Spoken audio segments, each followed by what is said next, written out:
Hello and welcome to a Tuesday edition of the Managing Madrid podcast. I am all smiles, almost giddy because we are doing a loan tracker tonight.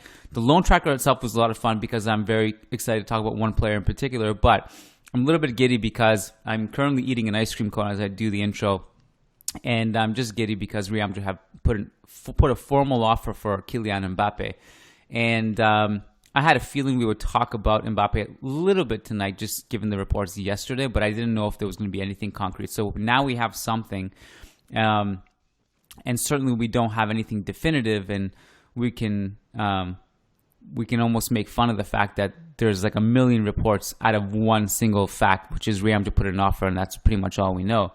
But it is an offer, and it's confirmed by the most reputable sources possible.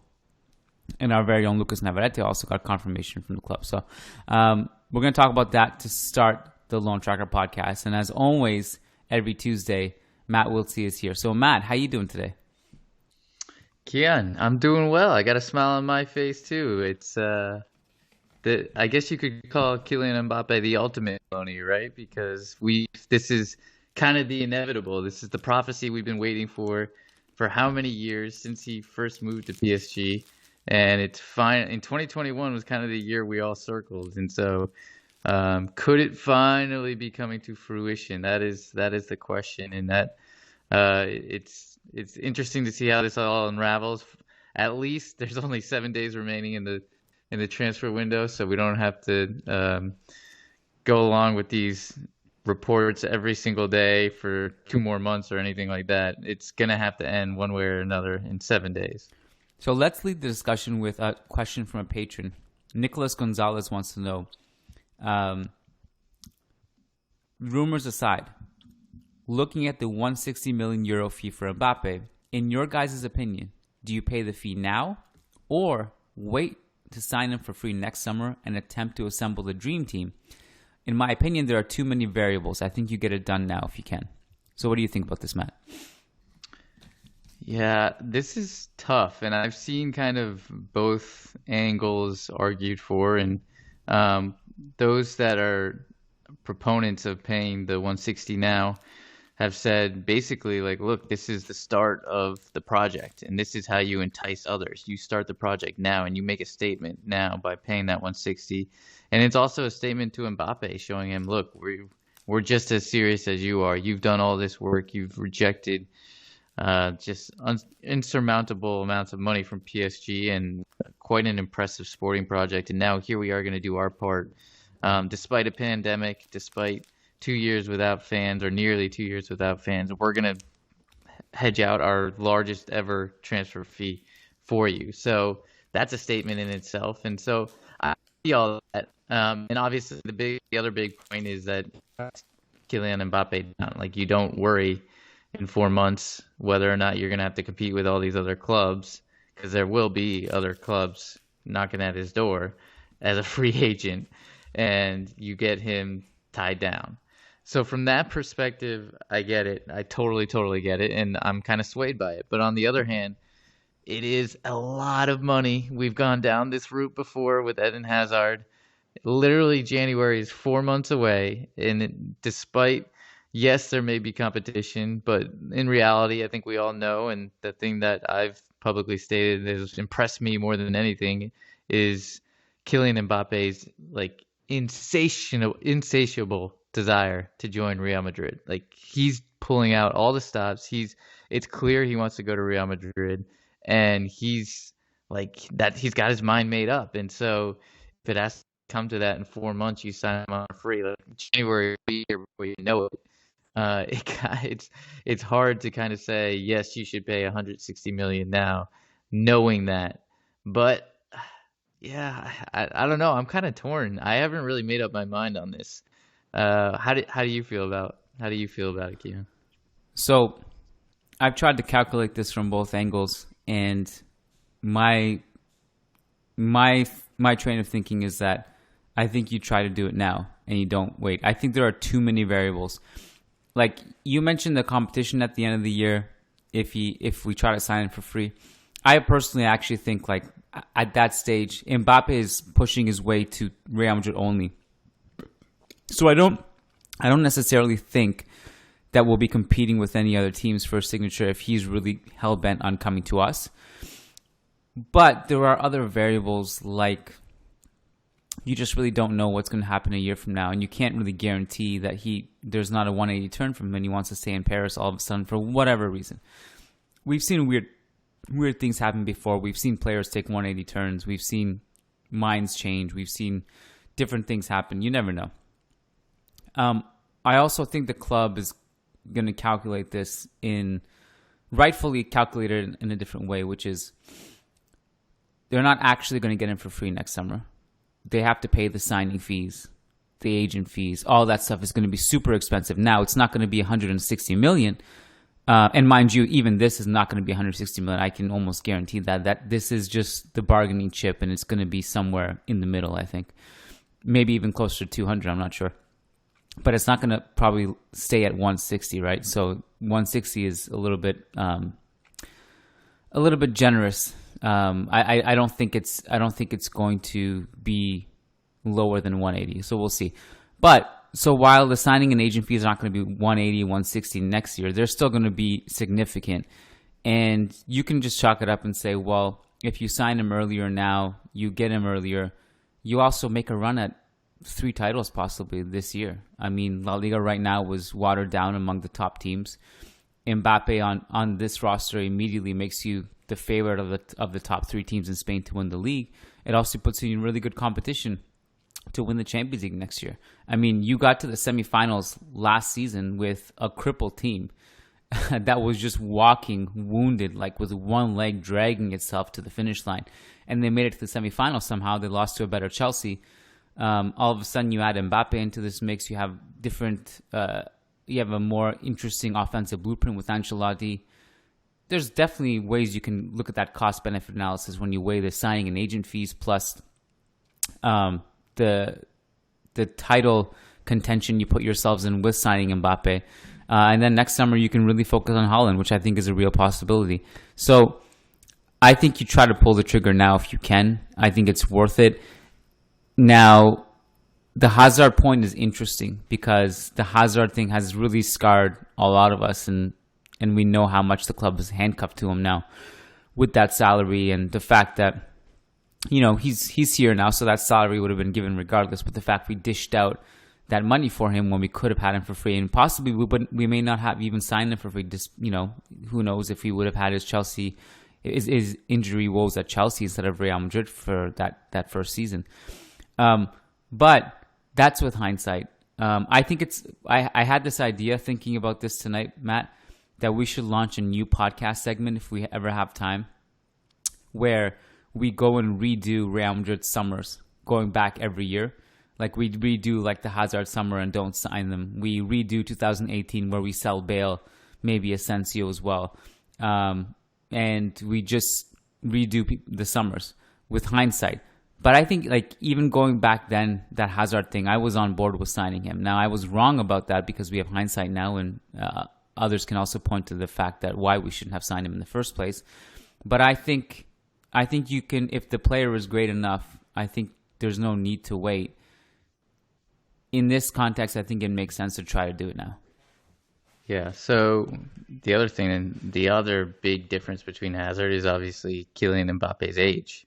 And he's 22 years old. He got his whole career ahead of him. So that's obviously a factor that weighs in this 160 million favor. But the thing, I guess you mentioned being scarred by Eden Hazard. I guess I'm not only scarred by that, but just like the pandemic and how it impacted the club. And I just worry, like, okay, you're spending 160 million here. We've already seen like how we had to get there to spend that money, which is losing Ramos, losing Varane, losing Odegaard, losing Ashraf, losing Reguilon.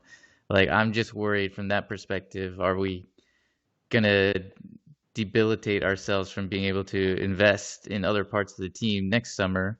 Let's say, God forbid, something happens and the Delta variant or some other variant comes back and fans aren't allowed back in again and we kind of get back to square one. Like that's where, from my perspective, I'm scarred. And it's still, we're still in this unpredictability period. It feels like we're coming out. It does feel like we're coming out, and it does feel like there's optimism, and it does feel like finally fans are going to come back, and Real Madrid's going to return to be this financial juggernaut, especially when the stadium's done.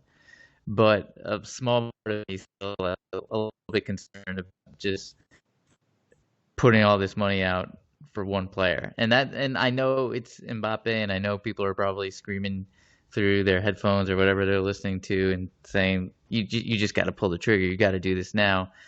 I don't know. I'm scarred from what has happened the last 2 years. I think it's a valid concern. The Delta variant does scare me. I mean, I'm no expert, and so take what I'm saying with the utmost grain of salt. But from what I know, like, it seems like we're at a stage now where we're just going to live with the virus. And that, in Canada, we're calling it phase 5 is what we're calling it. Is basically we now just live in a world where COVID exists, and you get it, and sometimes you may get it, you may not get it. We just take all these precautions and things but goes on. I don't know if that's going to be holding true with the Delta variant and what's going to happen around the world.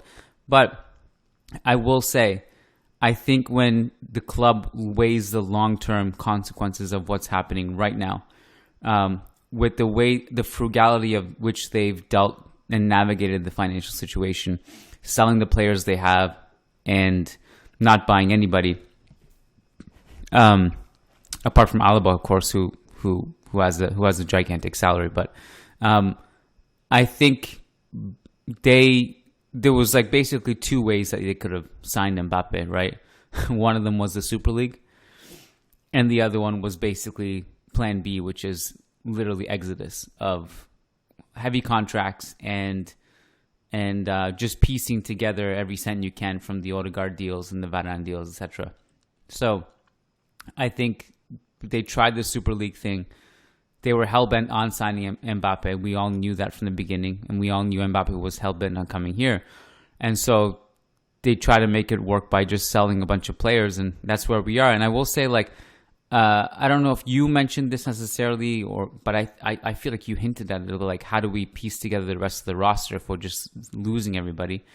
We're lucky in a lot of ways that we're still, despite losing all these talented players like Odegaard and over the years, Achraf and Reguilon and Llorente and Kovacic and all these people, we're lucky that somehow we're still pretty deep. Like we're looking at now, we're starting to scrape the bottom of the barrel, and I don't mean that in a derogatory way. I just mean like from pure depth chart purposes. Our bottom of the barrel now is like Brahim, who was fucking awesome, which I'm really excited about. Talk about him today. Sergio Arribas looks great. Then we have the Antonio Blancos and the Miguels. So we're lucky that we're not absolutely decimated and destroyed and left with nothing. I think we're lucky we have a really good generation of Castilla players and young players still under the loan umbrella that we can call upon to piece this together.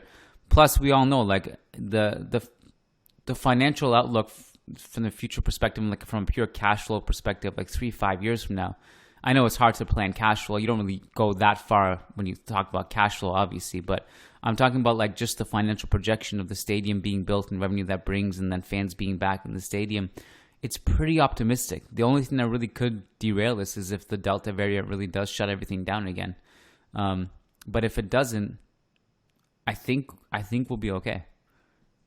Yeah, no, I mean, once the stadium's up and running and things are back to normal, like, I think few clubs will be able. No club already generates as much as revenue. Barcelona, I think, does, but those two are basically on the same par in terms of revenue they actually generate and that those brands generate. And no other club, Manchester United is probably close, can generate that amount of revenue. And Manchester City, PSG, they don't generate it from their own sales and from their own marketing or whatever. No. It's all from their privately owned, from the state-run clubs and from their private owners. And so once the stadium's done, like, that revenue's projected to be I think I saw like in a billion. Like it's gonna be ridiculous. So we're definitely, to your point, we're gonna be in very, very good hands, and we're not gonna be worrying about this financial stuff anymore. This has just been kind of a 2-year blip where we've had to worry about it, but you're not gonna hear me talking about it. You're not gonna see the Twitter threads from me on that anymore. It's not gonna be an issue. But yeah, I you talk about depth now. I think the only area where still a little concerned is obviously at the back line. But I think you mentioned it, Kian, a couple times on the podcast that a summer where you pick up Alaba and Mbappe, and yes, you lose Varane, Ramos, and Odegaard, but you pick up Alaba and Mbappe, that's still a pretty damn good summer. Like I'll take that. So I think I'm I know I came into this podcast still kind of on the fence. I am hedging towards, yeah, let's just pay it. Like, let's get him. I want him, and let's do this. Um, Part of me just feels like that's not the pragmatic thing, but like, hey, it's time. We've all been waiting for this for so long. Yeah.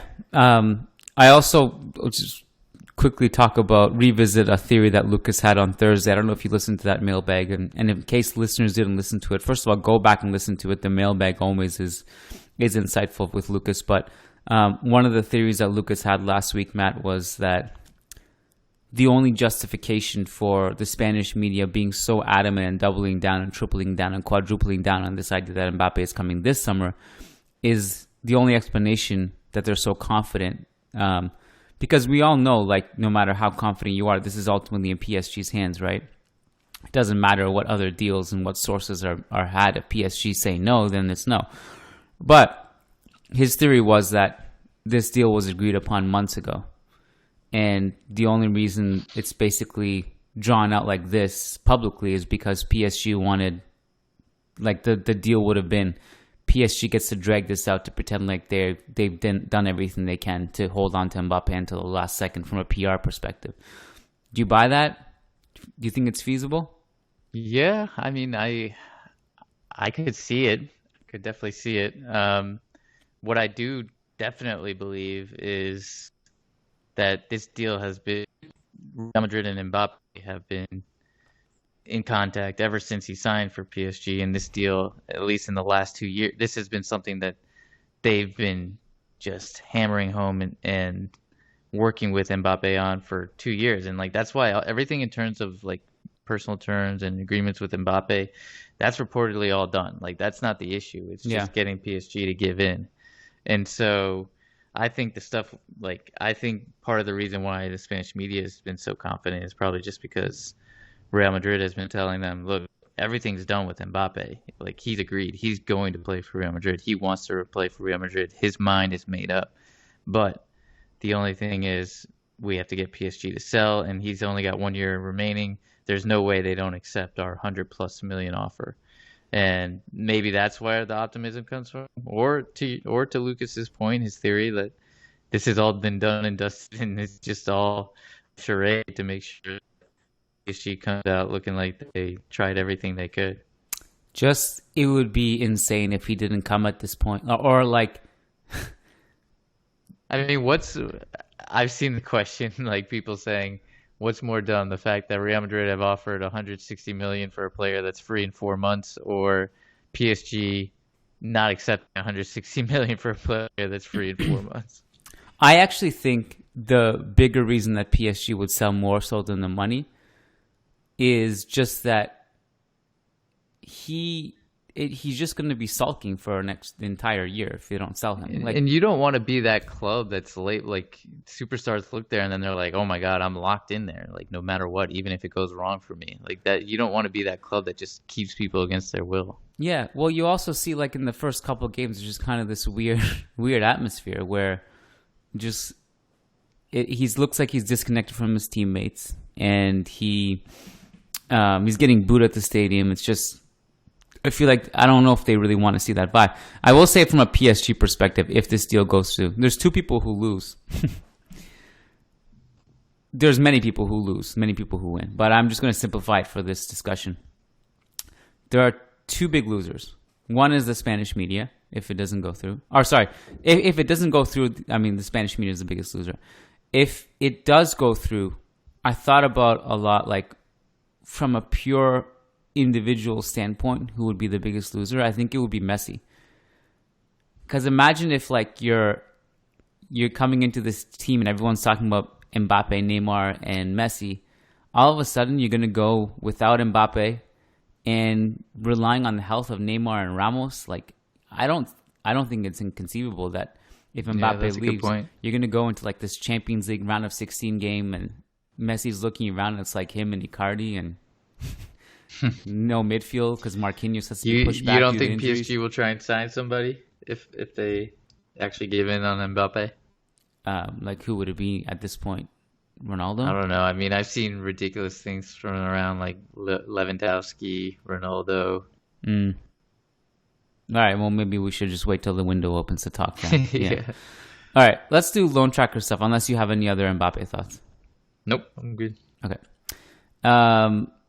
We'll see. We'll tackle it again. I'm sure Lucas and I will have a lot to talk about on Thursday. That's 48 hours away. That's eternity in the week that is the last week of the transfer window. So we'll see.